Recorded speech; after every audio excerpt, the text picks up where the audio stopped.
so let me announce it. Okay.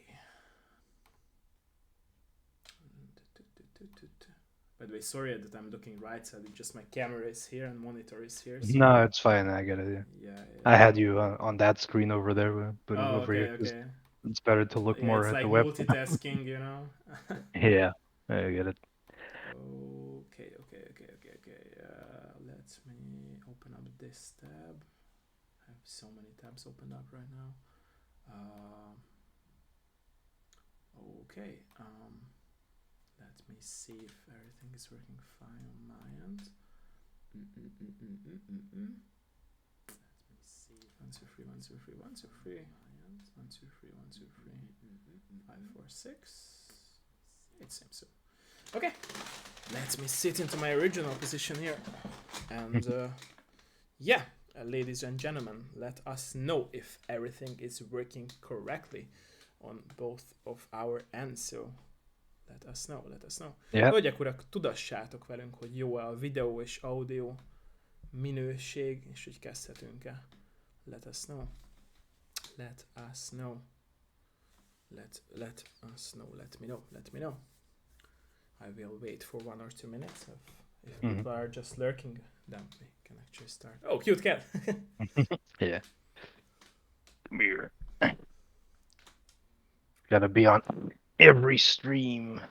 Every stream. The real hero, right? Yeah. Nice. Making all my clothes full of hair. Is it a she or he, by the way? It's a he. He's Bucky. Oh, Bucky. Okay. Yeah. And where did he get his name from? Uh, from the Winter Soldier Marvel. Oh, okay, stuff. okay, okay, okay. Yeah. Okay, okay. Okay, let us know. I will check it again if everything is fine, and I think then we can start.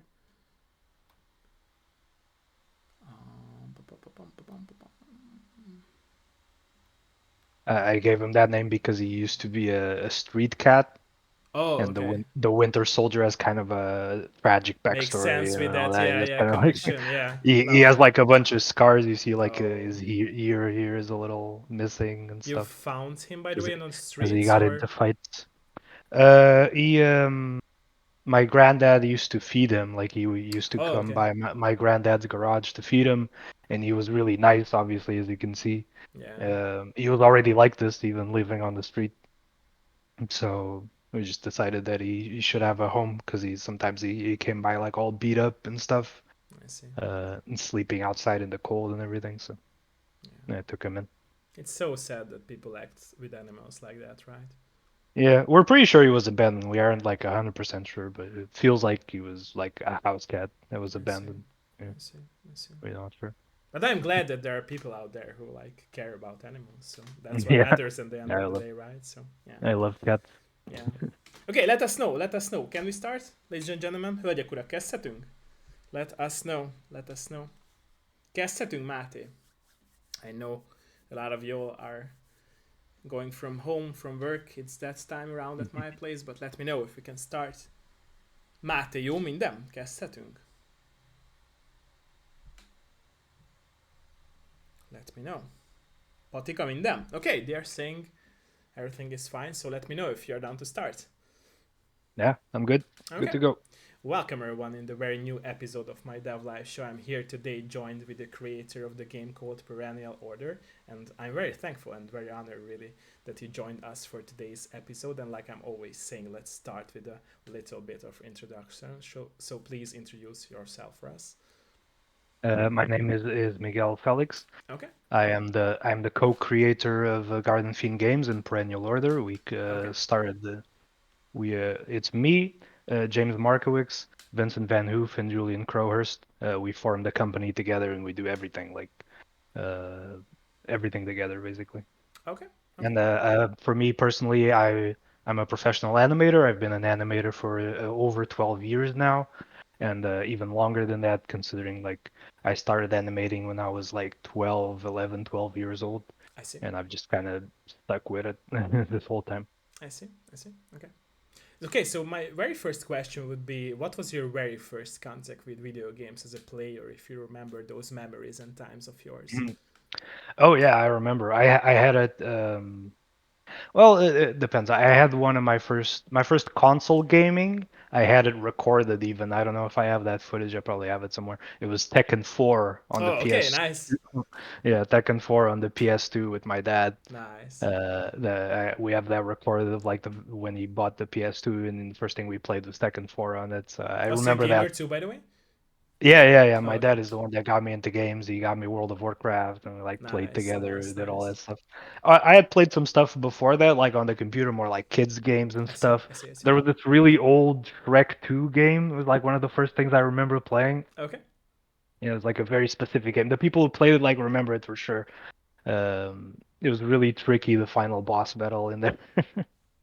Yeah, those Yeah, that games were was hard back then, right? The old school era yeah. games. Well, when you don't know what you're doing, yeah. Oh, and I basically learned English. I'm Portuguese, by the way. I basically You learned speak English English. in a very on a very high level, or in a very Th nice way, by the way. thank you. Yeah, I've been speaking English all my life, almost. I was gonna say I basically learned English from Warcraft 3, like playing a lot of Warcraft 3 with my dad too. And he would be like, oh, what does that quest tell you to do? And he would teach me how to read I that see, way. I see, Yeah, and then like now that I've been working with American colleagues, all my colleagues are American, so it's even like deepened the the English there. I see, I see. Yeah.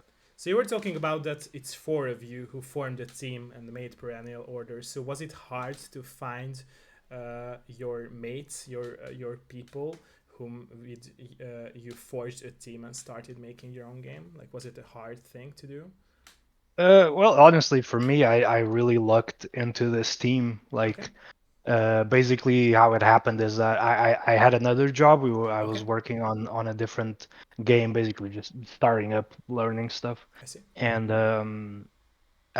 I was looking for freelance work, and I looked on the Spy and Discord, and there was a posting from the rest of the team. They had already previously met, I see, and they worked on a smaller game called Rain Dancer.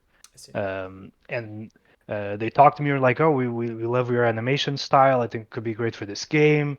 And when we started working together, it's like, "Oh man, you should just join the team. We should like do this together," because they were making a game that I really liked, I and I see, was like, "Oh, I love this kind of game. Like, tell me about the lore and tell me like what this character is about and these I things see. are about." They were like, "Oh, we just kind of jive immediately, and we've been doing really good, like as a team, ever since then.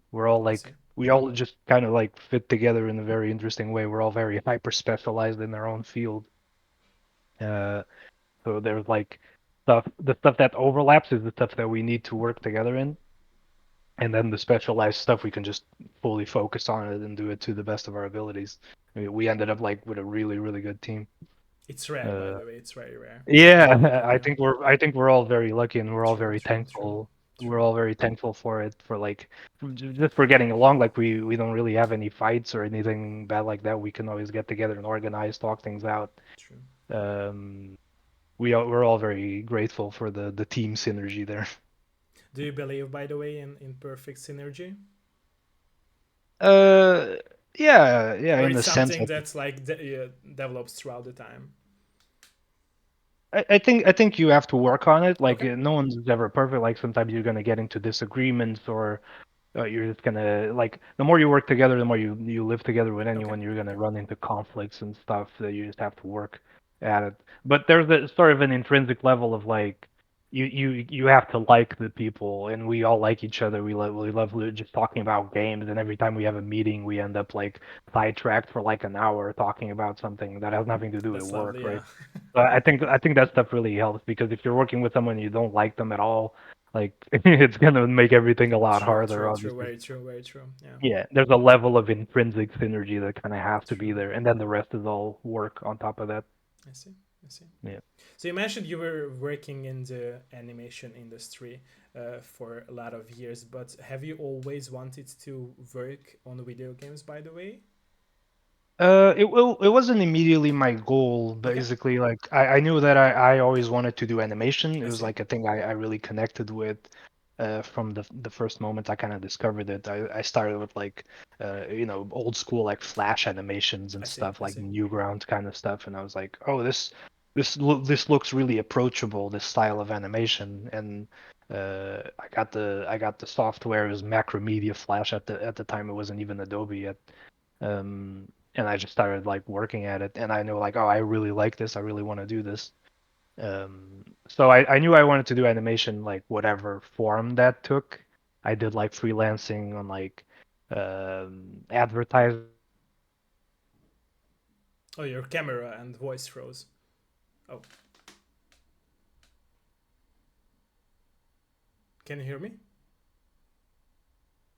Hello? Oh.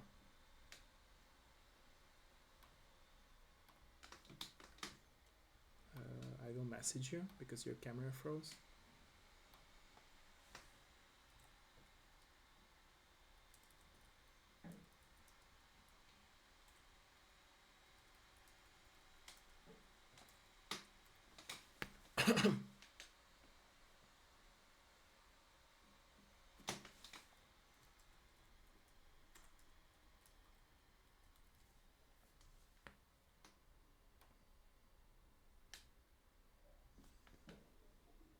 Petya, köszönöm szépen közben a subgiftet. Mindjárt jön vissza a vendégünk.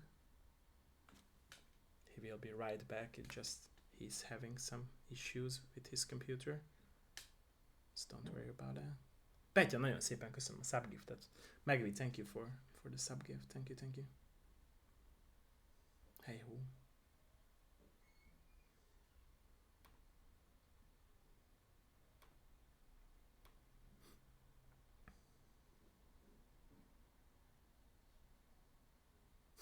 Oksa Petya. Ja, amúgy nem érné meg?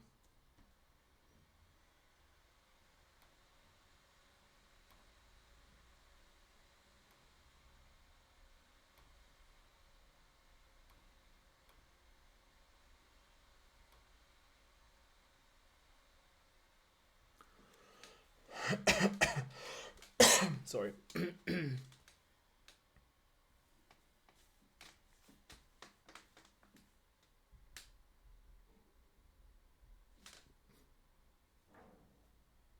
Technical difficulties. He will be right back.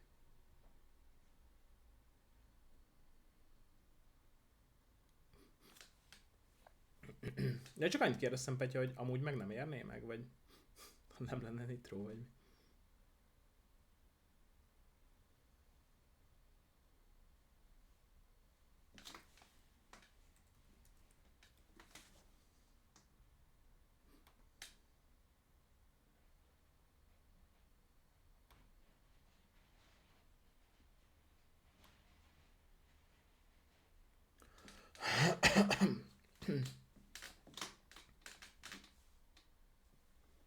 Ja, értem, Petya.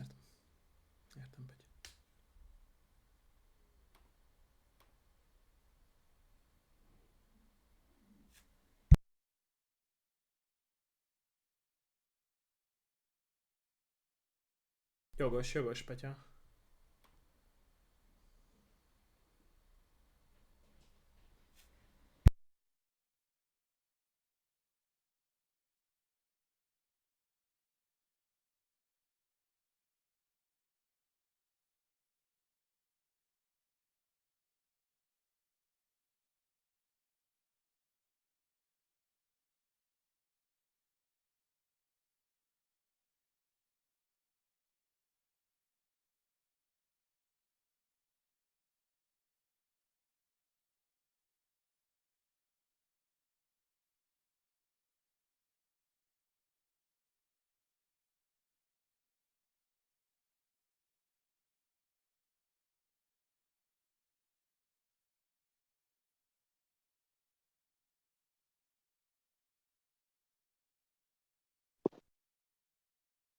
Hello?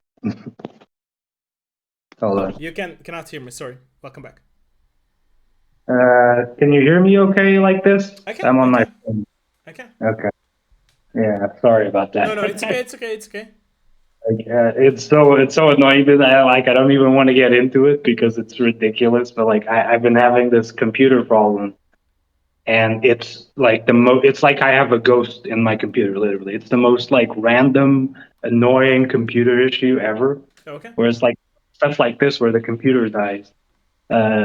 But then sometimes it dies like 7 times a day, and then literally it hasn't crashed like that in like 2 weeks. I Like it see. hasn't happened in 2 weeks, and now we do the interview and it happens. It's incredible. It's our luck, right? On purpose. It's like it's on purpose. Like it True, true, literally, true. I know that feeling. Yeah. yeah. Yeah. Like it's trying to start back up again, but it's like stuttering and stuff. It's like I don't know. Do you I know just need what to get. could cause the issue, by the way? Do you know? I have no idea. I've tried a billion things. I just need to take it into a shop, but it's like expensive, and we have like work to do. And again, sometimes like I just worked the last 2 weeks like totally fine, right? Like working, playing games, totally fine. But like now, randomly, like boom. Hmm. It's tough. Interesting, interesting. Maybe it's So yeah, maybe we could, overheating, right? if Maybe you it's. can hear me okay, we could do the interview like this. I Sorry, guess sorry. if you can hear me okay, I we can could do hear the you. Yeah, interview yeah, like this. yeah. Sure, sure, sure. If Okay, you're down to that, yeah, yeah. yeah, I'm Uh, okay with that. I just wasn't sure. I'm not sure where we were. I forgot where we Yeah, were. You started to answer my question, but I forgot yes. where we were. I don't know what I'm talking about. We were talking about like I always wanted to do Oh animation, yeah, true. but About animation. Yeah, yeah, yeah. yeah, I always ended up in games. Like I always loved video games. They were always a big part of my life. Okay. So it felt pretty natural to go into it. Um, it was a thing where I was like, I was presented with sort of a video game project, and I was like, okay, well, I can try to learn stuff, learn Unity, learn all these things, and learn Spine 2D, which is what I used to animate. Uh, and it just started feeling very appropriate. Like I really like the softwares I work with. I think I can really apply all the stuff I know I see. about I see. I see. animation to them, and it felt pretty natural. But I would love to just do animation in any form. Honestly, I just like the craft of it. I see. And when was the first time when you really found your own style in animation? It's hard to say. I think it was probably during my school years. I think like Okay. I did flash animation before school, and then I was like, oh, I really want to do this. I see. So to do like my what do you call it? Like my high school, like my up to like the 12th year and stuff. I did it on a professional course directed to animation. So I I was see. like finishing regular school while also studying animation stuff. I see. I see. I see. And we had like projects there, and I really excelled. I had like really good grades in animation, really bad grades in math, and really good grades in animation. Um, and I felt like I was kind of like uh, getting into a style there and figuring things out. And now these last 4 years, where I've been really specializing in spine, I think it's really nice. It's nice to like specialize in a certain kind of animation, right? Like I I'm see. taking Vincent's artwork and trying to make the best of it, trying to animate it, True. trying True. to do all. It's like it's nice to be able to work on one style that long. You I don't see. usually get that chance. I see. I see. So more personal question for me would be like, were your family and close friends supportive about your decision that you started working not just on animation but on video games as well? How do you feel about that? Yeah, I'm fairly lucky with my family. I think my mom and dad have been very supportive Okay. of the animation choice and everything. Um, like basically, they were like, okay, well, what do you want to do with the school stuff? We have all these options. That's why they got me into that professional course I was talking about. And that was pretty early on, where most people stayed on the regular school journey, and I went on that course. I see. So they were pretty supportive of it. Like I think just my grandparents, like I still don't think they know what I do exactly, but they're supportive in their own way, but they're always a little bit confused about it. Um, and this gaming thing, I think they were just happy that I found a good team and that I have this like, we're like starting our own company. We're building this up from the ground. It's gonna be like, hopefully, it's gonna be something good someday. We're still like pulling it up, obviously, I see. but I think they were excited about that prospect. It feels natural. It's a thing that feels natural for me to be doing. So I see. I think they're happy with I that. see. I see. Was it scary, by the way, to join a team and to like form a team with other people and start a new project of your own and working with others? How do you feel about that? Yeah, I think so. Like the timing of it was also like kind of fortuitous because we basically got together like a month or two before COVID I hit. see. I see. I see. So it ended up lining up with like I lost my job, my old job at the time. I see. I ended up losing my old job, so we just started full time on Perennial Order right after that, I see. and we were all locked in. So it's like, oh, then we're working from home. This is like perfect, right, to do that. So it ended up being good in that sense. Obviously, it's scary because you're not in a traditional, stable job where you have A like nine to assurances, five job. Yeah. or Yeah.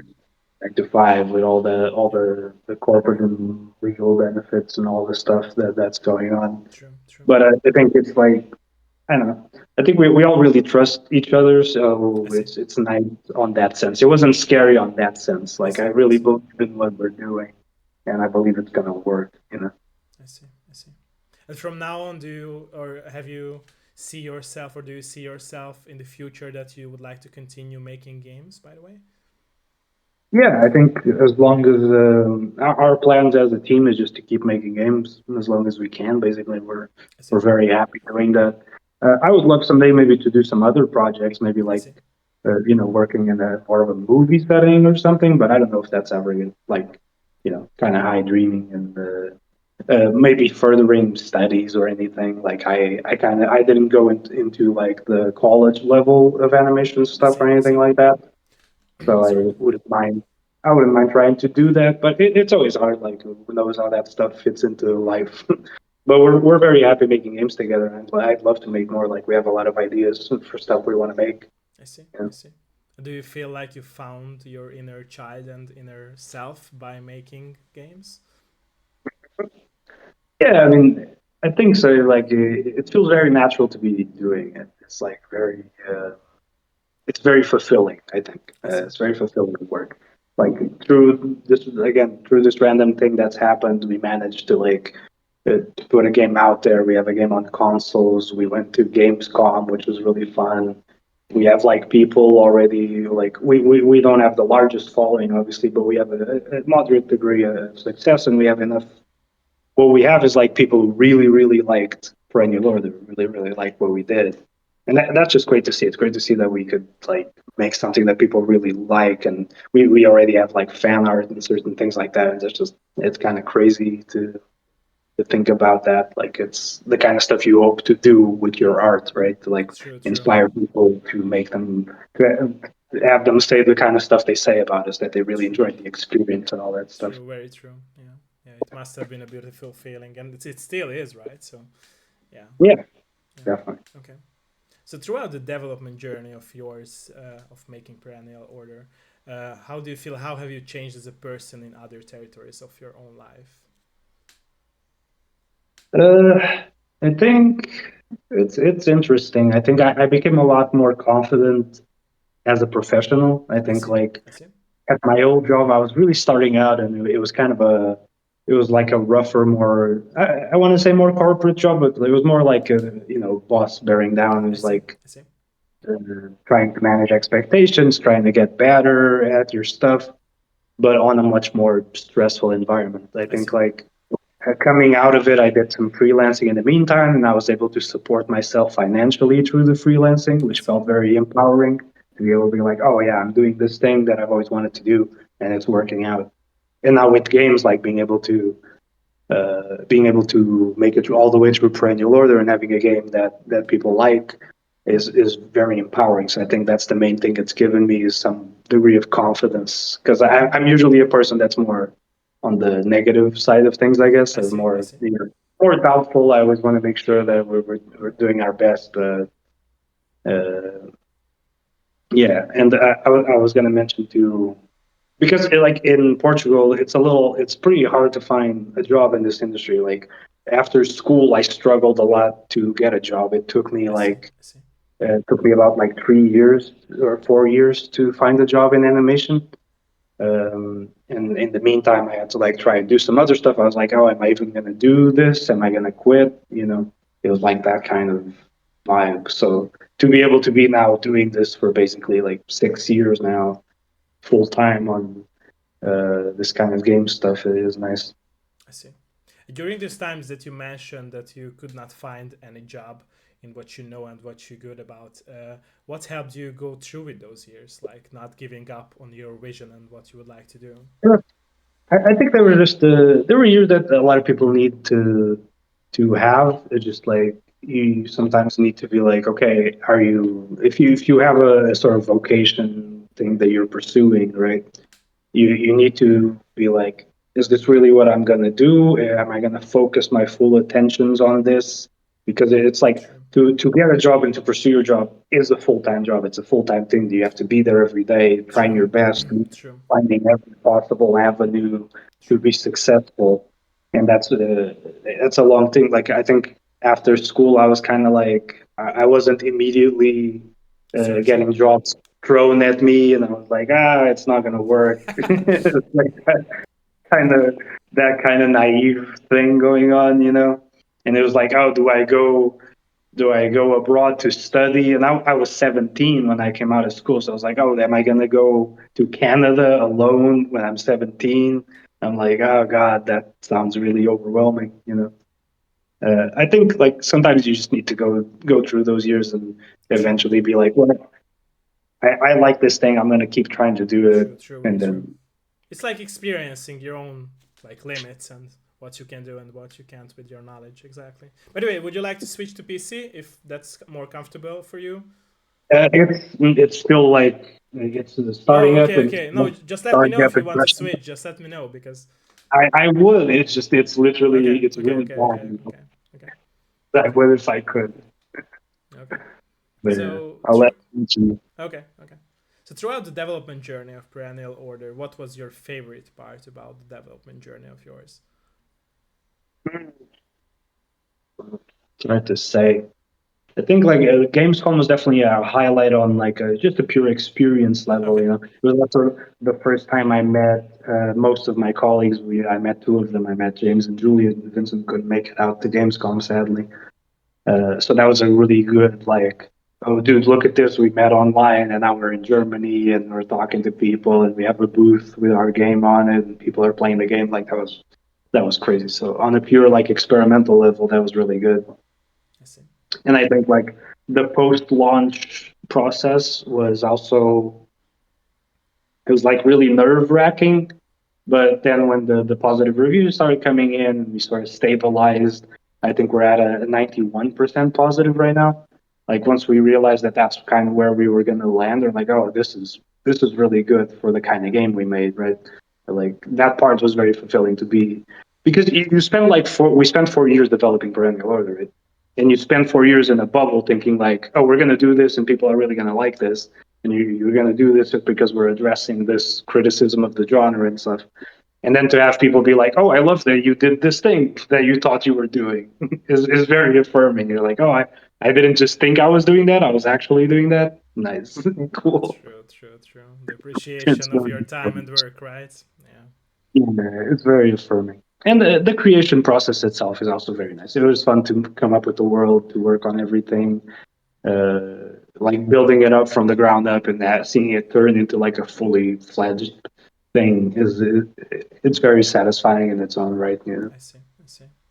So if we talked about the very like happiest parts of and very nice parts of the development process of your game, what would be like the hardest part if you can tell us about that?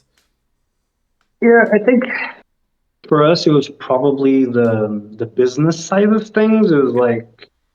Um, it was like because we built the game, but we also built the studio from scratch, I and that see. I see. involved like a bunch of stuff with like starting companies, talking to lawyers, the pitching process. Like when you're pitching a game, it's very uh,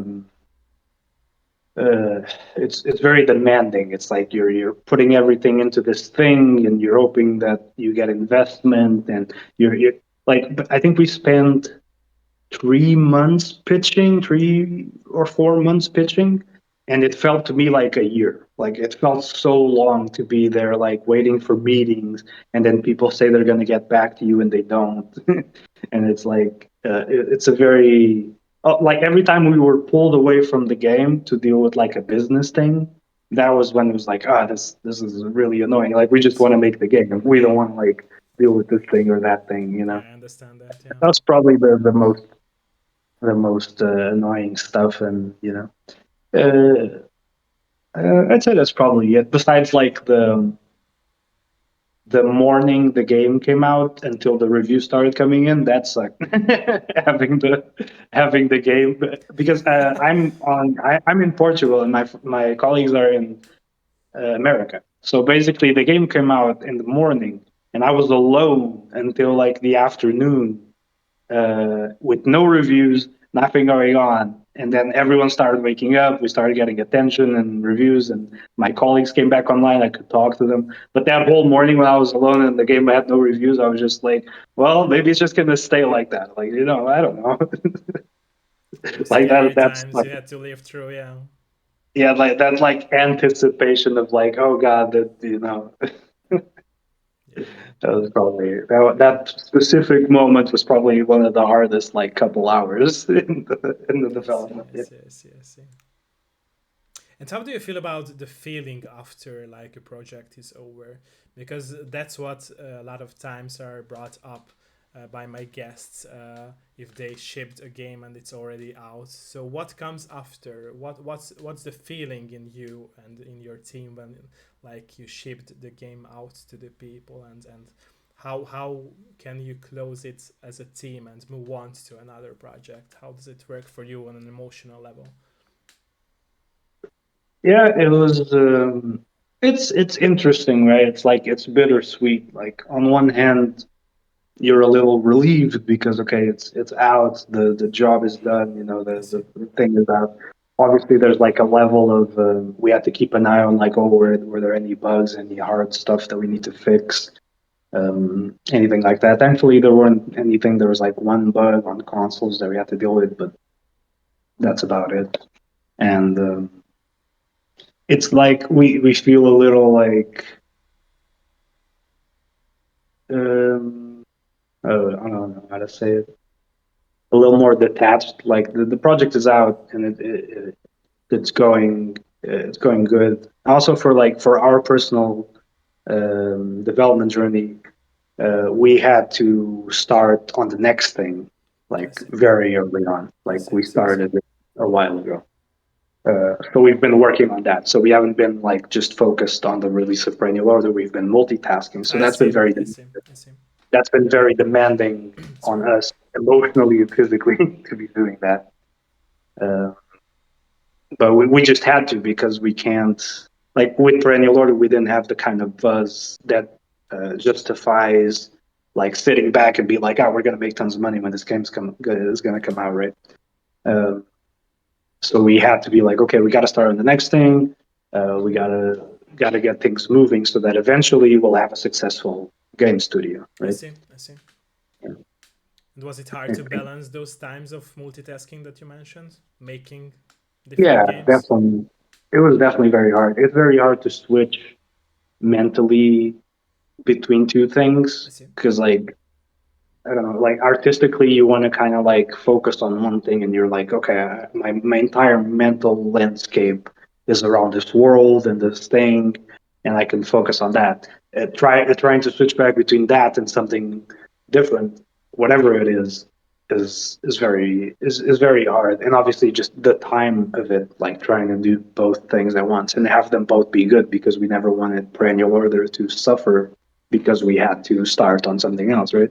True. True. Um, but yeah, I think in the long term, it's going to be super worth it. Like, I I see. think it's just a thing we have to go through. It's like the hardest patch of our development journey is probably right now, where we're like out with Perennial Order, starting the next thing, and we're I just see. like doing our best to survive, basically. I see. And throughout the development process of your game, were there times when throughout the multitasking phase, you were influenced by the other game that you were working on with your team? We were what, sir? So were there times when you have been influenced by the other game that you started working on with your team into like having influence into Perennial Order by that work? No. Basically, Or you like could really we only separate those two projects. we only started on our next project when we were basically done with Oh, Perennial Order, okay, right? I see, I see. All, Okay, all yeah. of the creative stuff with Perennial Order was done. It was like I see, from there on, it was just like fixing bugs and whatever little polish, dealing with playtesting stuff, right? Because otherwise it would be impossible. Like Yeah, true. That's creatively, why I asked it. Yeah. yeah. Creatively developing two things like that for a 4-person team would be like physically impossible, I It would think. be crossovers. Yeah, it would be Like crazy. in It would be like, Marvel. Yeah. Yeah. yeah, Okay. like, so it was very separate for sure. I see. Okay, so more personal question would be from me again to you. So I believe that all of us creators who create our own craft, we are always intent to put our inner self into the craft to make. Is it true for you as well, this statement of mine? Definitely, yes. Like in Perennial Order, we all wrote the story together. I wrote a fair amount of it, and we all like wrote different characters and different things. I see. And I put a lot of my own fears and anxieties into see. Perennial Order. Like a lot of the text of the game, a lot of it deals with death and immortality and kind of thoughts about that. And a lot of those are my own thoughts. There's an NPC in the game that's basically based on my grandmother who passed away, and I wanted to. I'm sorry for your loss. It's a natural part of life.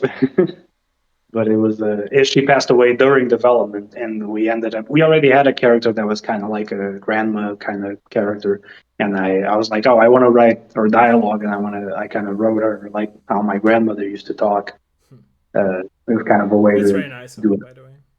It was a way to do a tribute of it, and I don't know. It was like I said, like I think people feel that when you like put something into the writing that's yours, that isn't just True. Like, And they can connect not just with the game and not just with the message, but the creator itself. Like the game is a bridge between the creator and the players.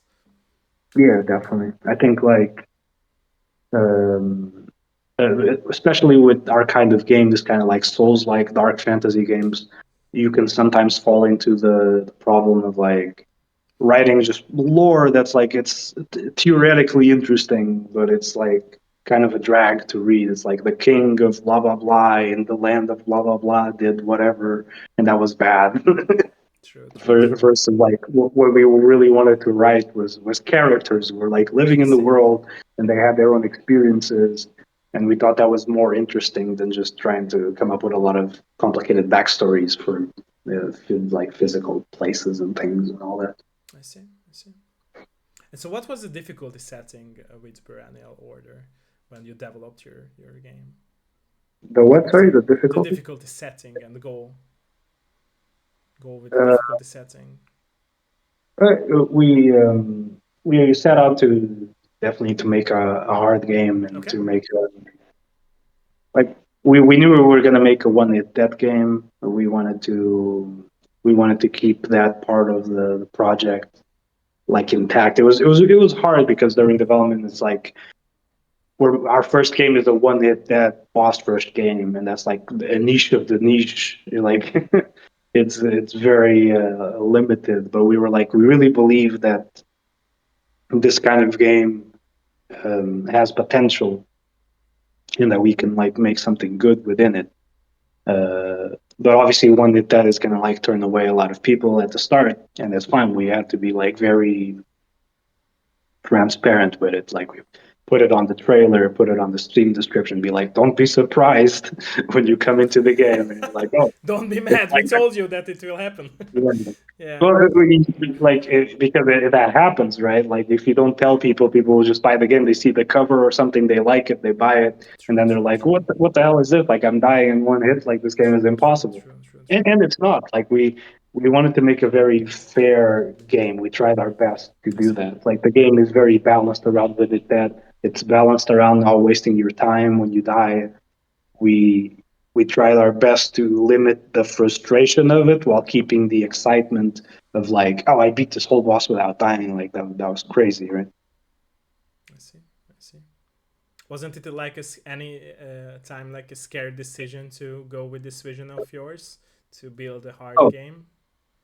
definitely, definitely. Like we always had to consider like, do we put in an easy mode? Do we do this? Do we do that? And we really weighed the pros and cons of everything. But we really thought that a shared experience, everyone who beat the game being able to be on equal footing and like being like, yeah, we all did this. We did this on this one difficulty. We had this intended experience. We all thought that was really important, and um, yeah, we just had to weigh the pros and cons of every single approach. It's not like we didn't consider it or we didn't do it because Dark Souls didn't do it or anything. We really tried to consider what was best for the game, and I see. I think it is what's best for the game. I see. Were But there yeah, it was times? scary. Oh no, sorry, go for that. I would say yeah, it was definitely scary. Like you kind of when you make a niche game, you have to accept that you're in a niche. A niche. True, true, true. Very true, very true. Yeah, You yeah. can't be wanting to compete with things that are just True, very true. always going to be more popular than you. True, true, very true. Do you believe, by the way, that the old school era games, which were hard, can come back by seeing that there are games like yours out there and people respect it? Do you think like I people will believe in be a able way. to accept Yeah, hard games? I believe in a way. I don't think that it's very multifaceted, the whole discussion Okay. argument, because there's like um, I don't know if I don't know if everyone who talks about it realizes why games were hard back in the day. Like games were hard mainly for monetization. Like in arcade cabinets, the games had to be True, hard, true, so you true, didn't true, spend true. any Very true. on To put those more coins in. Yeah, exactly, for exactly. points. But even in the PS2 era, you're like, oh, well, the PS2 era, you buy the game and that's it. Well, yeah, but in the PS2 era, rental stores were very much still alive, True, and you wanted to be like, okay, well, maybe I can't afford to buy the game because games were always kind of like this fixed price, kind of a little expensive. And you're like, maybe I can't afford to buy the game, but I go rent it. And you're like, oh, okay, true. I rented it for the weekend. I can't beat it the whole weekend. I have to go back and rent it again. Rent it again. Yeah. Yeah, there was like a reason all these games were hard, and I think people sometimes are a little biased to be like, well, they were hard when I played them, so I want harder games. And I think right now we have a very good ecosystem for any kind of game It's to true as well. exist. Yeah, yeah. So Like we can if you choose our want hard path as games, a player. yeah, Yeah. if you want hard games, there are crazy hard games out there. Like I keep saying, like Hollow Knight, who was huge, right? I think Hollow Knight is insanely hard. True. It like is. It is. Yeah. I quit Hollow Knight the first time I played it, and then I came back Me and too. Me finished. too. Don't worry. Yeah, Yeah. yeah, it's really hard. Like It I is. think it's a Yeah. lot harder than our game And even. people loved it too, right? So that's Yeah, what I but was people talking love about. That that. people love those hard games. Yeah. But I think it's never going to be the mainstream, right? Because gaming is so huge now True. True. that like True. the True. casual They're more audience, casual audience. Yeah. Yeah. yeah, it's never going to be like a hard game is the most popular game in the world. Like I think that's probably not realistic. I Yeah. think sometimes you get close to that. Like I think Wukong, for example, was like huge, and you could consider that a pretty hard game, you know. True. But it's gonna be a balance. I think there's space now for everything to thrive. But I think easy games and easier games also have their place, and they're True, true. always It's gonna very be. true. No, don't get me wrong. I wasn't saying like easier Yeah, games are bad or something. It's just like yeah, it's interesting that a lot of people, like you said, the casuals got lazy about like beating hard games. But I still feel like what you said also is very true. That a lot of people are going into games like always, like we say, the cover of the book comes first. So people go for the art form and the art style of the games and animation, right? If they like it and love it, they will yeah. go into it. And when they realize that it's a like you said it before, it's a one hit boss rush game, then they might not like it. But it's fine, right? So it's there's no problem with it. Yeah. Yeah. Yeah. And there's definitely, I think most people right now definitely go the way of putting the hard stuff. in like optional areas, or like, Yeah, okay, yeah. once you beat the game, now you unlock the ultra, True, the true, hard true. mode. And that's kind of where hard games live, Yeah, is but under as the. as a game of yours, I think that choice would not be like a good thing to do, right? So Yeah, I mean, we didn't think so. Like, it didn't it's an fit the approach. story and the lore, right? Yeah, well, it didn't fit the story and the lore, and also just like the experience of it. Like our game, I think we did a good job with the world and the environment, where maybe you could play it like one-shotting every boss, and you could still kind of enjoy like, oh, that was a cool world. There were cool characters, but the experience would be much less. Like if you go into one of our bosses and you just kill it, you're like, well, okay, I just like walked through an area, I got to a boss, I killed it, that was it. Like it's a very bad experience. Like you want to get there, and you want to have a challenge, and you want to overcome it, True, true, true, because that true, makes the whole journey feel worth it. Like when true. you Very true. if you get there and you overcome it, it's like, okay, Like you well, that's owned fine. it, right, for your own like skills. Yeah, Yeah, exactly. Like that's just the kind of game we have. Like we have, there are certain games where the pure joy, like you could be never challenged, but you're still having fun because you're like doing combos or doing like a very specific thing. You have other goals in mind besides just overcoming the boss, but that's just not the kind of game we have. You know. I see, I see. And when you and your team came up with the idea of the game, so how did it went for you guys? So what was the click when you really like realized, okay, that's the story of our game? Uh, it was basically like the core idea of it was always kind of there. I see, The game the team made previously was called Rain Dancer, and it was kind of similar I issues like see, I boss see, rush, kind of a similar control scheme kind of thing. We were like, that could be really successful because that game was well reviewed and it was fairly successful for what it was. It was like a very small game, but it was fairly well reviewed and successful. So we're like, okay, we have a starting point for something that could be good, and then we took it and made it our own and made it our own like world. From scratch. And I think once Vincent started making more art, and we started like visualizing this like planned horror kind of world, we were like, oh, this is neat. This is like something you haven't really seen before. You know, we haven't seen like a 2D game that looks like this, that plays like this. It's like we knew we had something unique at the very least. I see, I see. Okay. And so throughout the development process of the game, were there times when you like had to cut out something from the game, and it did not made it into the full release version? Very few actually. We were because again we're a small team. We had to really pick our I battles. see, I see, So there was basically one boss that we kind of worked on and we ended up cutting. I see. It reached the prototyping stage of like putting some placeholders in the game and trying to play it. I And we see. were like, ah, this just isn't fun. I see. Uh, it was like the idea was like that it was a boss at the center of a maze, and you had to go through the maze to get to the boss. And the boss was like shooting at you, and there were traps and stuff. And it was like it was a cute idea, but not as a whole boss. And we I were see. just I see. like, ah, this is probably just not good. Like it's just not going to work out for the game. And we ended up cutting that guy. But that was like the only thing that we really put work into that we had to completely scrap. I see. Um, we had like maybe there were a couple of abilities that we put in the game that we ended up removing completely. I think Vestiges, which is our like co-op system, we are like co-op abilities.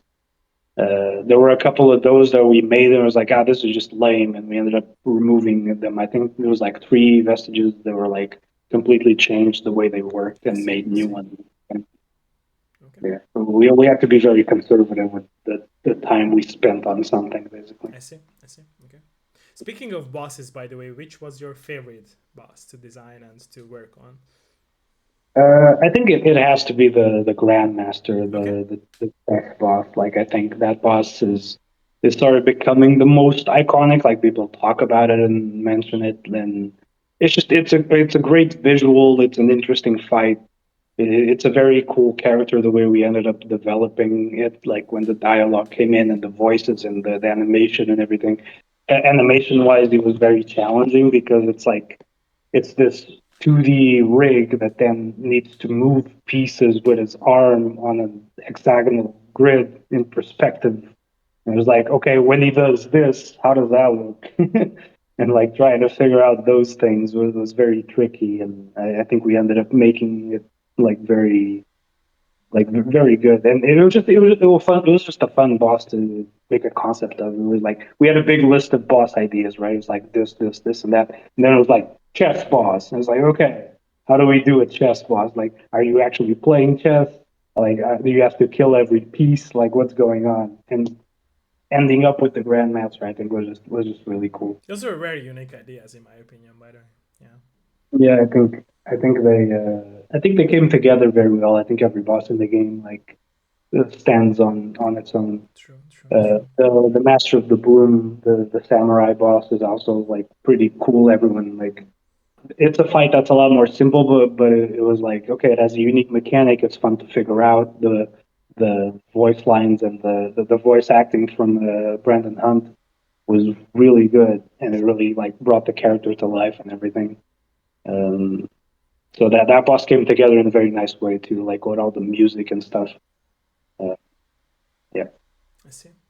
So we touched the topic of like the difficulty setting of Perennial Order, and also you were talking about the co-op option, which as I was aware of course. But how did you guys balance the game to be still hard for players, even if they are playing it in co-op?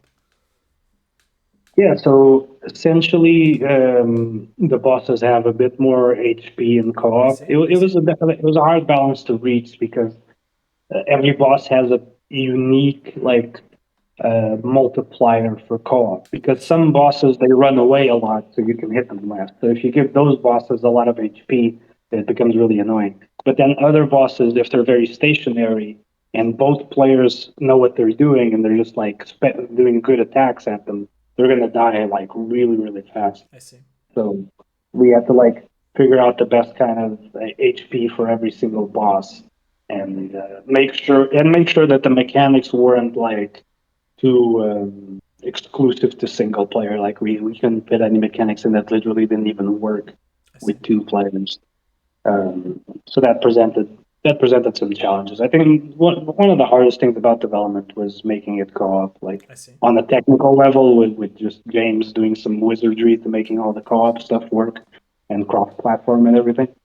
Um, and then just on a pure gameplay design level. Like basically every time we developed a feature or a boss, we were like, okay, then what about co-op? And then you have to rethink the whole thing again. True. Yeah, Very true. you have Yeah. to rethink the whole thing again and make it work, make sure it doesn't break. Like it's very hard. Like there's a reason there aren't that many co-op games, Yeah. but we're really passionate about it. Like Yeah. Yeah. we just think like it's one of the best gaming experiences is just like sitting down with someone and I agree playing a with you. game. I agree with you. Yeah, I totally agree with you. Yeah.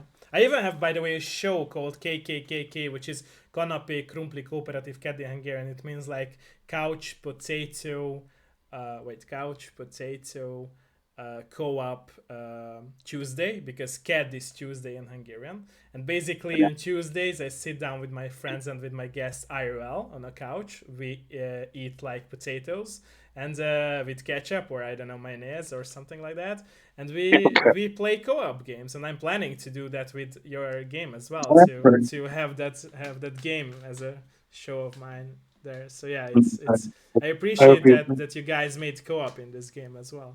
Yeah, Yeah, it's a thing we really want to do, like as a studio, like even going forward. Like we want to make co-op games. It's just a thing I see. we really want to do it. We think we can do it well. So was it So like a decision that already had in your mind and in your team members' minds from the beginning of the development process, you say? yes, yeah, it was I see. always going to be co-op. It was I always see. going to be a co-op game. It's just always something we want to do. Like I can't say like every single game we ever make is going to be I co-op, see. I but see. I it's see. definitely it's definitely going to start as that. It's going to start like okay, let's make this co-op, and only if it absolutely doesn't work are we not going to do it in the beginning. I see. Okay. By the way, is your cat in the game too? I wanted to ask that. Sorry? Yeah. Yeah, he is in the game. Oh, Like nice, nice, all the nice. all the cats from the basically he's like half in the game because the cat lady NPC, she has a cat on her lap, which is this breed of goblin right here, and it represents Bucky, but it also represents my first cat that I had when I was a kid. That's died. That was Rita. She was like my first cat when I was like 6 years old or something. I see. And she was the same breed as well. So that cat kind of represents both cats. I see. And then all the other cats there are cats from our team members. There's Julian's dog in another area of the game, and there's the cat from our producer, Blossom. We put her cat in. That's the one you can pet, actually, is her cat. So it's a cat family in the game then.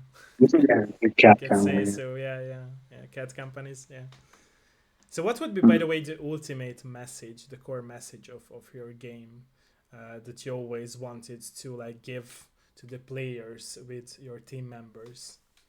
If you can tell us about it. Like story-wise, I suppose. Yeah, so like you know, there's always a message in every story, right? Even if it's about love or losing somebody, or you know, preaching about something that's important in our life or should be important in our life. Yeah, I think we all probably put different things in there. I think my personal one is like I said, I put a lot of my own fears and anxieties into there. I see. And my personal one is kind of like it's about accepting death as like a part of life, and the whole game is kind of like about this perversion of eternal life. Like, okay, like you're living forever, but you're basically decaying forever. You're becoming immobile, and then your life is horrible, but you're technically living forever as like this. There's a couple NPCs in the game that really exemplify this in one way or another. And that was kind of my own message to myself and to other people, is to try and accept that things can't go on forever, and to accept that as a natural part of life, because living forever would not be natural and would not be preferable to the natural course of things. I see. Thank you for your honesty, by the way. I appreciate that. Thank you. Yeah. And again, I'm sure the other teammates probably put some other things in there, but that was my personal one that I appreciate your honesty. Like I said, thank you for that. Do you feel like, by the way, throughout your journey of making this game, you learned how to deal with death at general, and understanding death?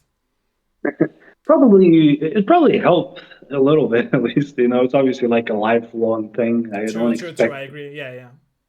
Yeah, I don't expect to just make one piece of art about it and be fine. Yeah, true. It's understandable. No, I wasn't saying like this. No, it's just like it helped you get through with hard times throughout your life. I think it did. I think like being able to express yourself in that way, being able to have that outlet was nice. It was freeing to be able to put that into form somehow, because it's all ideas that I've had kicking around in my head. Obviously, like I've always had ideas for projects and things, little animations and things and whatever, and being able to put some of that into this, and it's one of the things that make us cool as a studio, is that we can all put ourselves in the game and make it our own shared thing. Like if the game was just like, well, that was this whole game is that team member's idea, and I basically just worked on it. Like it would be a lot more restrictive, you know. True, very true. Like it's the freedom of yeah. But we're really good at like sharing ideas and being able to open up like, okay, like this thing is ours. It's not just true. Not just one person and then other help developing it. Yeah, and like we talked about it at the beginning of our interview, it's rare and it's like very much appreciated in my opinion. Yeah, and it should be. Yeah. Mm. Okay, so before I ask some more questions, are you down to answer some questions from my community and my chat? Yeah, definitely. I'm afraid to try it, but I think I might try going back on the computer. Okay, yeah, sure. Do that. I might have to come back on the phone. We'll see. I will wait for you, and I will ask my audience to ask some questions until then. Yeah. It should be fast. Okay, Be right back. Oké. Hölgyek, urak, egyébként kérdezhettek. Mindjárt jön vissza a vendégünk. Tudtok kérdezni. You can ask questions now. Our friend here will be back soon, so he's switching back to his PC.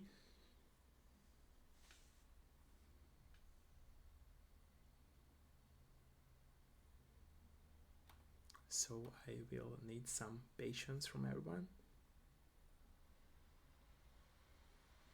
Hello? Hello, hello, hello. Can you hear me?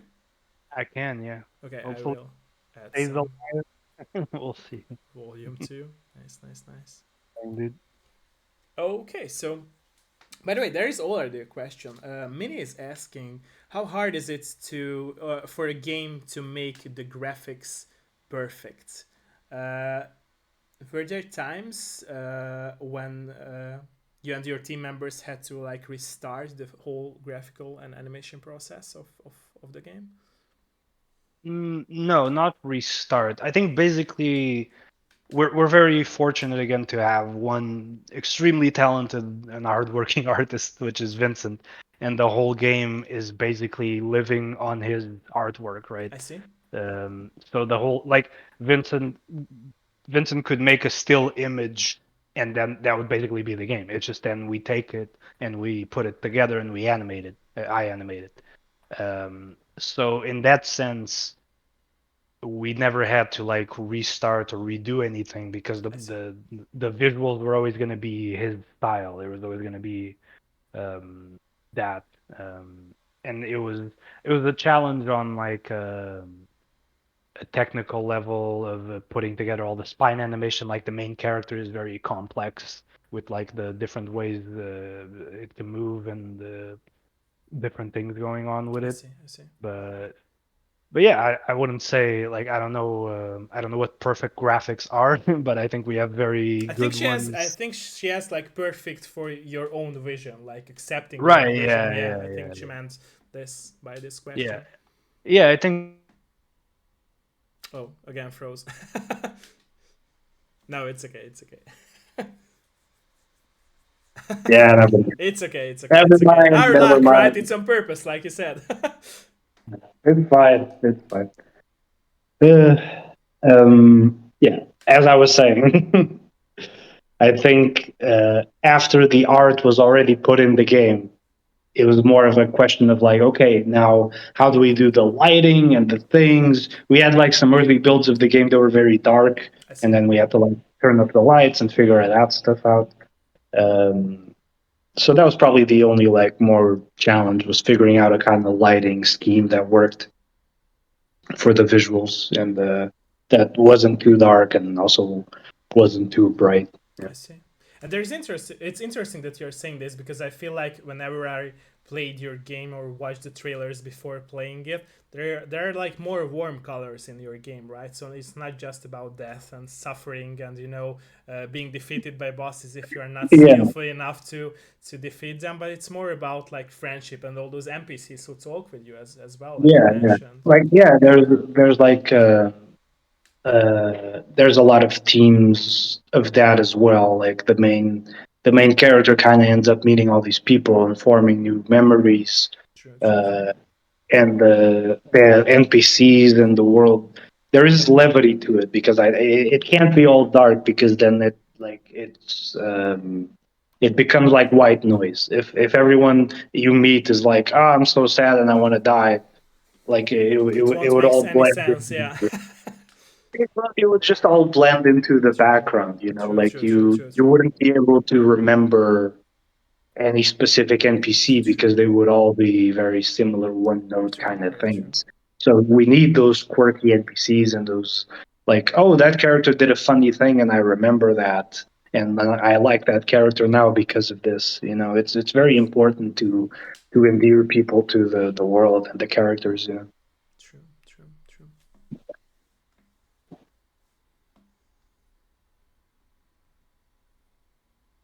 Oh, okay. Minnie is also asking a very interesting question. What would be your advice if somebody would like to learn animation? What program she should use? because she's interested in learning animation as well. I think if you're interested in learning animation, it depends. For starters, you should start on the principles of animation. You should like look those up. Okay. That's like a decent little starting point. There's like probably a lot of beginner animation stuff. Like you really need to start with the bare basics of like, okay, let's make 1 point move from A to B and figure out all the different things that can happen there and what that movement is. And then you get into the principles of animation, which are very important to get an understanding of what makes animation good and appealing. And for that, you can start with anything. You can start with pencil and paper. You can start with like any basic free software on the internet. Like it really doesn't matter. If you want to get into game animation specifically, again, it depends on the kind of style you're doing. You could be doing hand-drawn, like you're doing the art and the style and you're doing all the animation there. I don't really have a specific program to recommend because I don't do that style of animation at the moment. I see. But for the kind of animation I do, which is like kind of puppet-based, rig-based animation, it's basically just Spine 2D. Like it's a very good software. It's a one-time purchase kind of thing, and it's just very good. It's industry standard, basically. It's what everyone's using for this kind of animation. It's very powerful, and it'll lead you to good results. It's almost like too powerful because this style of animation can be a little.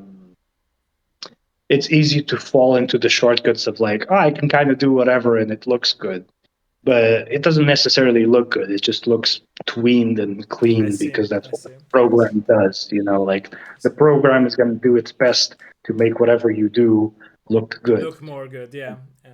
But then you need to be able to go in there and be like, okay, I'm still going to go frame by frame and I'm still going to do all this specific animation stuff because that's what puts it above everything else. Like Spine 2D is relatively simple to understand. Like you could take like a couple of days off and figure out the basics of like, okay, I put some bones over here and then I attach them to images and the character moves. Like that is very simple.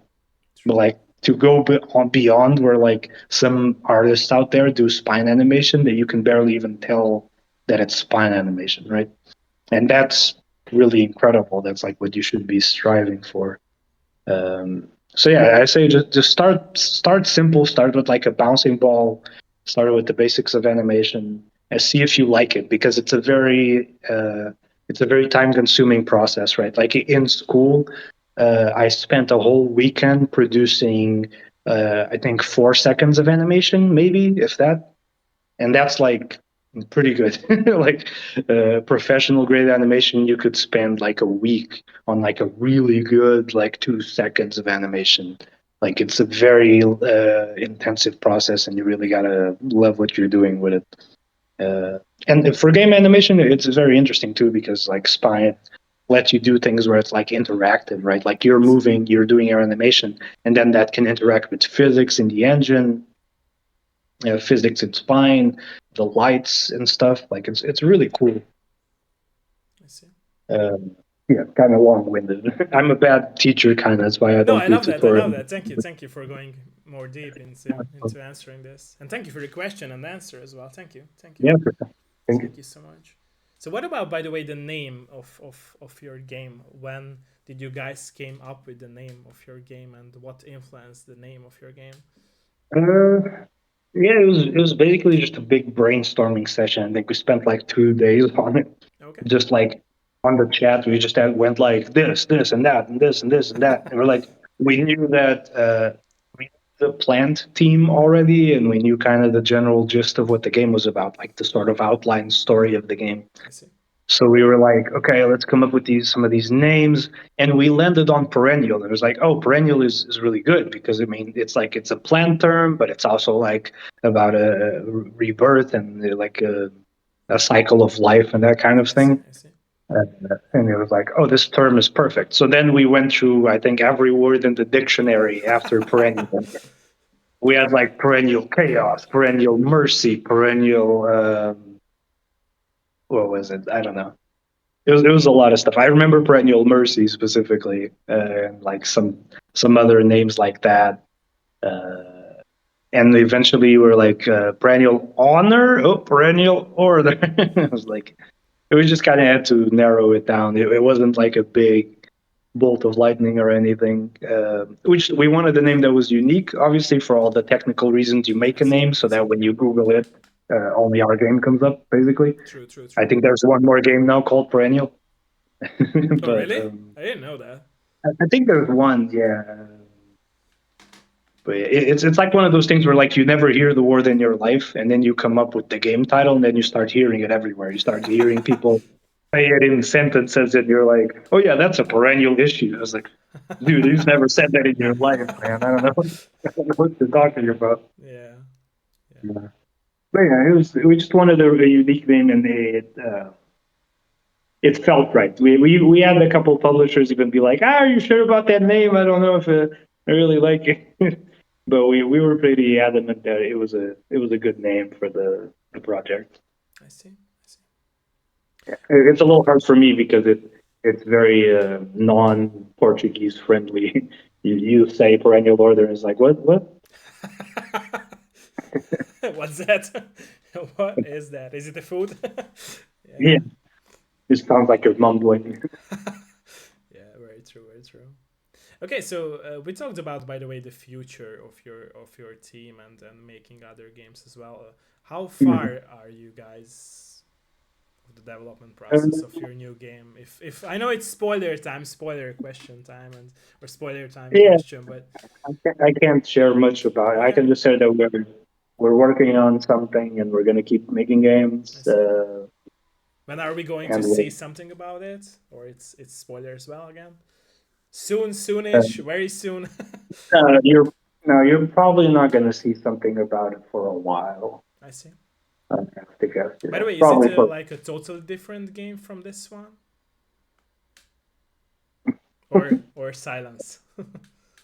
No. Uh, yeah, I'll keep it close to the vest for now. Okay, okay, okay, We're working on something. okay. I will say like uh, there is no current plans to continue Perennial Order with a sequel or a DLC or any of that. I see. So we're not doing that. Like we really like Perennial Order and we like the world, and I would personally love to revisit it at some point, you know.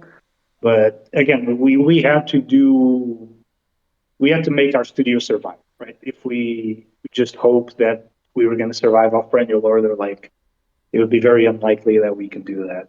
I see.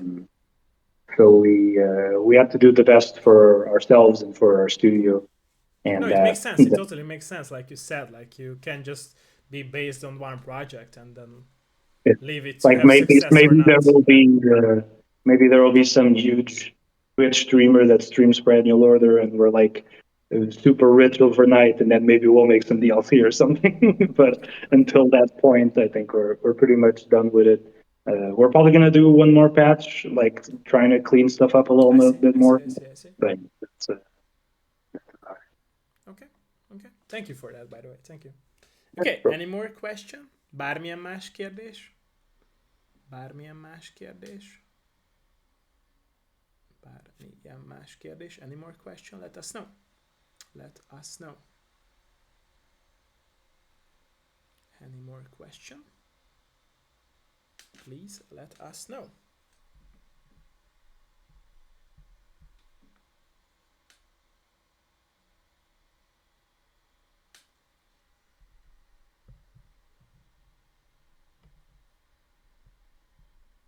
Are there, by the way, any hobbies that or skills that you would like to pick up in the future for yourself? it's always a thing where like I think creative people are always like, I could be doing a side project or something. Like I could be making my own little animation or game on my own on the side. But then it's like it's very hard to switch off from work, right? Like I see. full time working on the thing, and be Sorry. like, now for fun, I'm gonna also do work. it's True, true, uh, true, true. it's hard to go there. So I see. I think my hobbies is just games. I really enjoy playing games. I'm playing through Wukong at the moment. If my computer doesn't die, I'm playing through Wukong. It won't. It's just dying right now, right? Well, it's been okay for like 2 weeks, so who I'm just knows? joking. I'm just joking, of course. It's annoying. But yeah, I play through all the Souls games and stuff Nice. like that. I try to like my only limit is budget because we don't have a lot of expendable cash to be spending on games right now. But I play a lot of stuff. I play some card games. I play Marvel Snap Oh, nice. and stuff Okay. like that. Yeah, and a little bit of Hearthstone, but just battlegrounds basically. Do you And like playing with physical cards as well, or more just um, in online I've, I've form? never I've never really done it honestly. It's just I never got into Magic or anything when I I was see. younger, and so I just don't have any cards or anyone to play with around basically. So it's also kind of expensive to get into all that stuff. I But see. Vincent really likes Magic, and he has a bunch of cards and all that stuff. So I'd love to play with them someday, but maybe we can all do a big get together meeting, I something see. like that. I see. So you mentioned you're currently playing games. How have your vision or perspective on video games changed from being a game dev yourself, or you?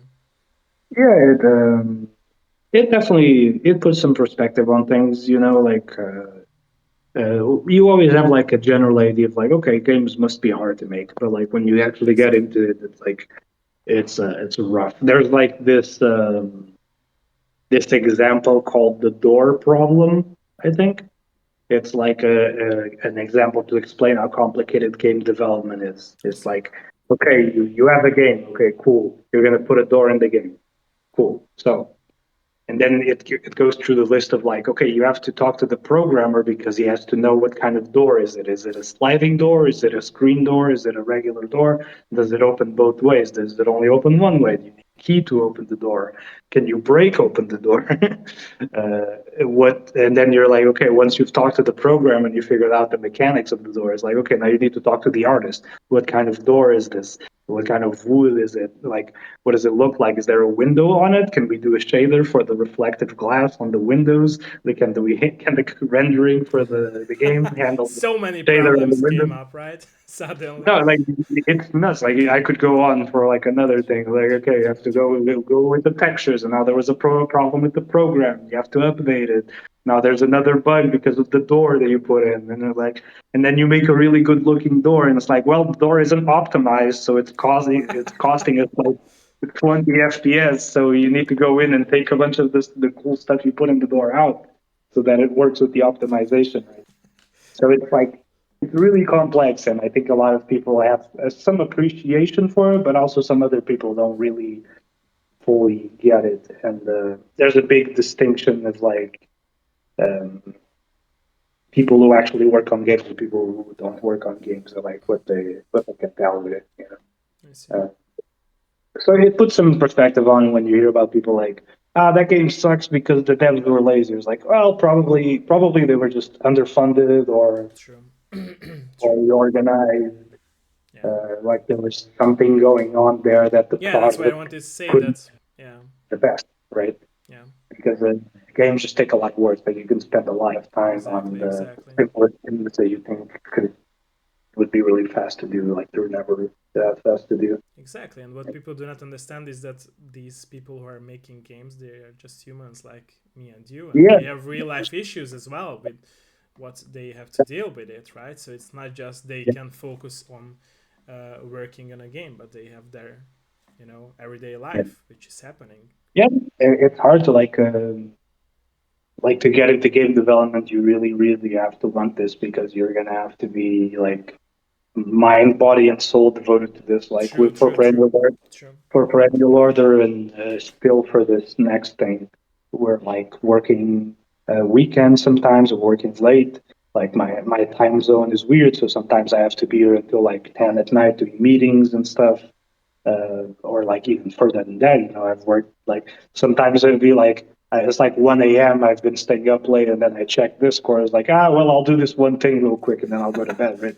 It's like it's a beyond full time thing. True, true, Like true, true, it's hard, man, and you're not always going to be paid for it or paid appropriate for it. because especially if you're trying to get something of your own off the ground, right? Like if you're working at a company, you can have a salary and It's do all way that stuff. easier, yeah, because they back you up, yeah. Yeah, well, it's easier in some senses, but then you're like big game companies these days have also been very unreliable True, in true, terms of true. all the layoffs that happen. True, So true, true. you work at a company and then overnight you're just gone and there's nothing you True. can do about it. I'm sure that must be very Yeah, hard, frustrating in its own way, exactly. Yeah.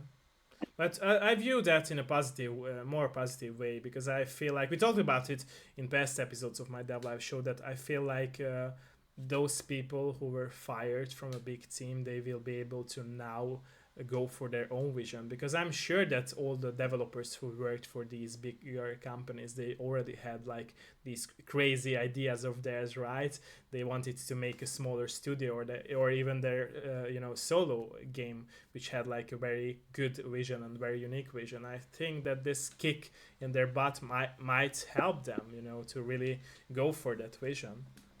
In my opinion, at least. I hope that this will be the happy ending case, for them. I hope everyone is able to bounce back, that has that stuff happen to them. True, true, true. It's always rough, especially when it involves like relocation or something. Like, I mean, Exactly. Yeah. Yeah. Yeah. in a Like it's couple a of big games. life-changing issue, right? So Oh, no. yeah. Like, there's a lot of people that like move to a country to work at a game studio and then they get True. fired. And like, True. what the True. hell, True. how valid that is, True. True. Very true. Very true. It's a hard life, one way or another. Yeah. So we talked about, by the way, time balancing. Was that something that you found hard throughout your life when you like worked in animation field and also you started working on your game with your team? Like to Yeah, balance your like, time between everyday life and making your own game?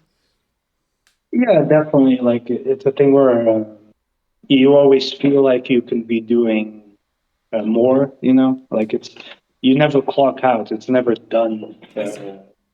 Like when you're working on something, like there's always things that you could be improving on or adding little things. Like with Perennial Order, I was like, well, I have some free time, I'll add some little things here and there to like spruce up the game. And then those things can cause issues, or like, oh, this little thing you put in there isn't working. And I was like, oh, damn, I have to go fix it. It's like, I remember one thing that I put in the game that I really wanted to do was a bench sitting animation. Okay. Like I wanted you to be able to just sit at a bench, right? It sounds easy, but it's not. It's hard. Like, thankfully James is really good, and he was able to like set up a thing where I was able to go in there and add that cutscene myself, and sort of try and figure that out. But invariably, there's like, oh, Felix, someone went to sit on your bench, and now they're all turned around and they're behind the bench, but they should be in front of the bench, and you didn't turn off collision in the bench. It's like all these things, and it was like I know that a lot of my team like works just as hard, if not harder than me. Like I know that they work weekends and stuff. Like I was able to take weekends off most of the development process. And like thankfully, I was able to kind of manage my workload to kind of allow for that. But sometimes I had to work some weekends, and yeah, it's hard to find the life balance. Like we all really want to improve that going forward. Like we all accepted that basically. Like we're trying to get a company off the ground. It's going to be hard for a while, right? True. And then it gets good. Then eventually it'll get good. True. But yeah, True. I'm sure it's a problem that every dev faces is trying to figure out that balance. So you don't lose your social life completely or True. figure True. something Very out. true. Yeah. Yeah. That's probably the hardest part, in my opinion. Yeah. Yeah. Okay. Okay. So before I will have my closing question, is there anything that we haven't touched or haven't discussed and you would like to talk about? Even if it's the game or your own experiences, advices for developers, or anything that we haven't touched?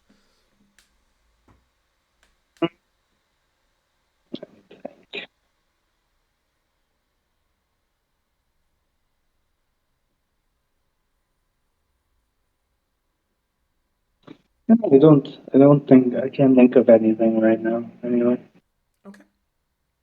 Okay. Let me know if you will after Yeah, my closing question. Yeah. So my I'll let you know if it's something on the back burner. It's okay. It always happens like this, right? And you will remember it when we turn down the stream. But it's okay. It's okay. Mhm. So my closing question would be like you mentioned like going and having animations for movies. That was a dream of yours, right? So is it something that you want to pursue and chase in the future? Uh, Also, like of course making games, but go for making animations for movies. And do you have like your own very own ideas that you would like to deliver to the Yeah, consumers of these movies? yeah. Basically, like if there comes a time where we're like uh, super established as a studio and we kind I of see. have a good thing going, I wouldn't mind taking some time to do something else, Because some I other can solo tell. So projects and during stuff. our interview, sorry for interrupting. During our interview, I you talked about it a lot of times. You brought up this topic of yours and dream of yours, and I could tell that it's very important for you, right? Am I right about it? Yeah, it's like a thing where like I won't be super like devastated if I never get to do it. Again, like as a creative, I think you always have these ideas that end up being on the back burner of your I head. It's see. like, oh, I it'd be see. cool if I could do this. I have like a specific thing that I was like, oh, maybe this is the thing that I could be doing every now and again, I and see. it's been picking back up. I like try to be like, I'm gonna give up on it. I'm not gonna give up on it. I'm gonna give up on it. I don't know. You know, it's hard. I definitely would like to do something like that. I'm very passionate about making games. I definitely want to keep doing it. And I think Yeah, there's and so it's much. understandable. No, don't get me wrong. It's just you were Oh, I talking know. about it a lot of times at I was Broadham. That's gonna, why I could tell I it's was gonna say important to that you.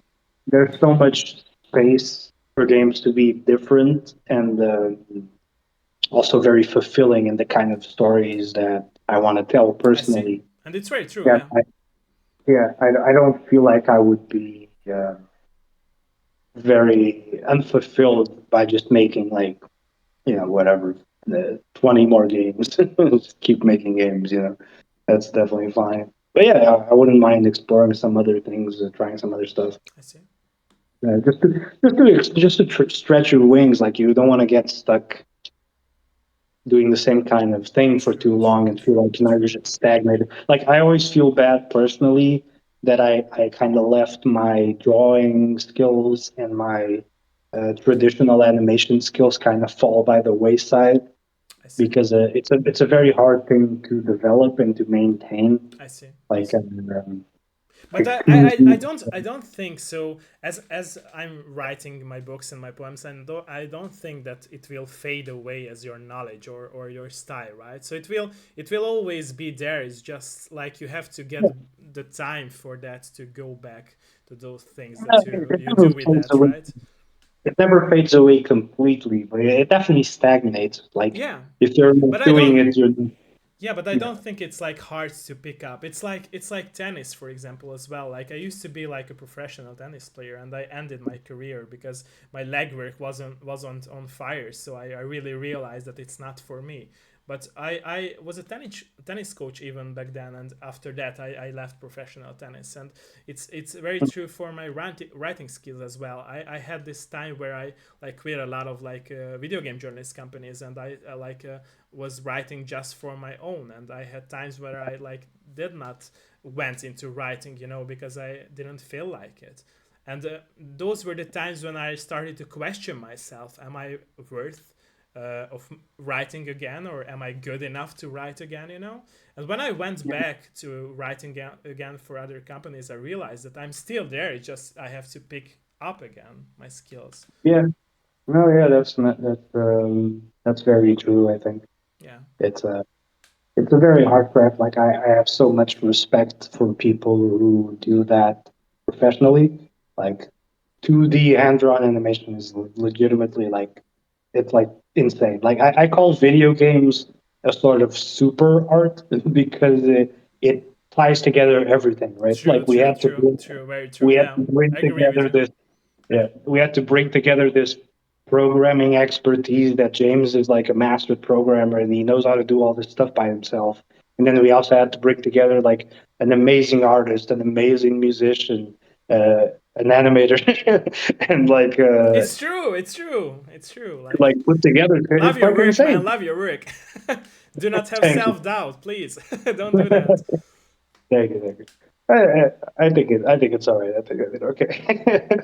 But like it's insane, and I think 2D animated art is 2D animated animation is one of those things because you need to be a master artist. You need to understand proportions and dimensions in a crazy way to be able to do that. True. And then you also need to be a master animator. And on top of that, you need to be a really good director. Like you need to understand the shots that you're doing and how composition works and all this stuff that then goes into making movies. It's like it's so impressive to me, and I hope to maybe do something with it again sometimes. It's that thing where like if you're I not hope so working at too, it, because like I said, I can tell that you have a high passion for it. So yeah. it's one of those things where like if you're not working at it every day, it's very hard to then because you become. I think the us in the team were all a little bit perfectionists, and sometimes I don't consider myself that, but I know that if I go now and I try and do one of those animations, it won't be like I want it to be, I see. and that will be frustrating, and it's hard to like I pick see. it back up, do all that stuff, you know. I see. But I hope to do it someday, maybe like when things are a bit calmer with our company and everything, you know. I see. Cool. I see. Okay, thank you for your time. And like I And said, I will need some more of your minutes. But for those who are watching us, thank you that you have been here with us. And like I yeah, said, I'm very honored that you joined us for today, and it was thank you. a very nice time Yeah, spending you. thank you for. We're not the biggest game ever, so it's nice to get an interview, talk Thank you, about my things. So friend. I Thank you. So for those who joined us and asked questions, thank you for watching us live or who will be watching our VOD on Twitch or an edited version on YouTube. Thank you for sharing, if you will. And also don't forget to buy it if you like it, of course. It's a marketing time. Our stream yeah, by marketing time is always important. Thank you, for any everyone. order, we have the soundtrack too, which is really good. It's incredible. It's us directly. It goes directly to us. Additional question. I something. The music. Mm. Music. How did you guys like find the perfect vibing with the story and the gameplay mechanics? That would be a great question for Julian. So the soundtrack percent original score by Julian. Did you guys helped him? It like only him No, who did it? that was one of the things I was specialized. So I like for see. I see. the animation, I see. anything I of see. the I see. I animation, see. I see. I in see. I see. terms of any art in the game, Okay. and who did any music for the I game. see. We this from some NPCs, like our voices are in there and stuff. Julian wrote all the, and that's like that stuff only he could talk about some places. Okay. But I think people really appreciate it. Piece of art, like it's on Spotify now, and I'm like, damn, this is really good. You know, Well, yeah, it yeah, cannot but be it's anything else. when we were developing the game, it's like uh, and music would come in later, so music, I see. and the boss would never feel complete. I would be like, this boss fight isn't very good, and then he would put in, it's great, it's really good now. It's It's that time too for elevation that. thing, like really ties everything True. together. Like True. it's True. feel like a completely like higher quality thing True. because of that music. It's really good. True. And I know he played a lot of the instruments himself, so that all the piano in the game is him who plays it. The mandolin for one, I think he played. The accordion for one of the characters and one of the music, one of the tracks has an accordion. It was him that played it on like his grandfather's Italian accordion, like old school instrument thing. You have some other, you have like some wood flute thing. I forget the name of it, but he also played that. So there's like a big project on his hand. It's like a really impressive piece of work. Nice. Okay, thank you for that again. Thank you. Yeah. And yeah, for those, like I said, who were watching us live or will be watching us VOD version or edited version on YouTube, thank you that you joined us for today's episode. And yeah, have a nice day or night depending where you live, ladies and gentlemen. Peace out.